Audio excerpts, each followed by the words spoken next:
SV6 news కు స్వాగతం. ముందుగా హెడ్లైన్స్. కంటోన్మెంట్ పరిధిలోని బాలమురై సమీపంలో మారేడుపల్లి ట్రాఫిక్ పోలీసులు ద్విచక్ర వాహనాలను తనిఖీలు నిర్వహించారు. ప్రధానంగా రాయల్ ఎన్ఫీల్డ్ ద్విచక్ర వాహనాలకు వాహనదారులు అత్యధికంగా సౌండ్ వచ్చే సైలెన్సర్లను ఫిట్ చేసుకుని తిరుగుతున్నారని పోలీసులు వాహనాలను గుర్తించి కేసు నమోదు చేసి ద్విచక్ర వాహనాలను సీజ్ చేశారు. మారేడుపల్లి ట్రాఫిక్ ఇన్స్పెక్టర్ భాస్కర్ ఆదేశాల మేరకు సబ్ ఇన్స్పెక్టర్ రామచంద్ర నాయక్ ఈ వాహనాల తనిఖీలను చేపట్టారు. డ్రైవింగ్ లైసెన్సులు, హెల్మెట్లు, సీట్ బెల్టులు ధరించుకోకపోవడంతో పాటు సరైన వాహన ధ్రువపత్రాలు లేని వాహనాలను సీజ్ చేశారు.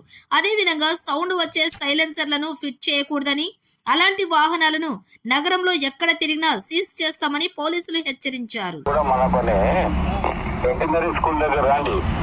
వచ్చి 2 ప్రైవేట్ బస్సెస్ ఉన్నాయి పెద్దవి, లాంగ్ పీకౌట్స్ రండి, ఇక్కడ చలాన్ చేయండి.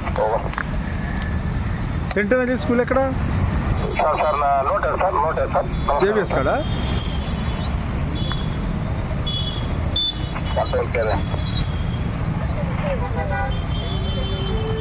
Mobile to Maredpally, S7 Maredpally sir. రెస్పాన్సర్ రాస్తారా సార్? చెప్పిన లొకేషన్ కూడా నేను కూడా వస్తున్నా సార్. తప్పకొచ్చినా సార్ నేను ఇప్పుడు రాజీవ్ గాంధీ ఎవరున్నారు ఫోన్ చేసి చెప్పు. 2 బస్సులు ఆపమని చెప్పి నేను పోతున్నా. కన్నీల్ బాబు సార్, విష్ణు సార్ ఆపే సార్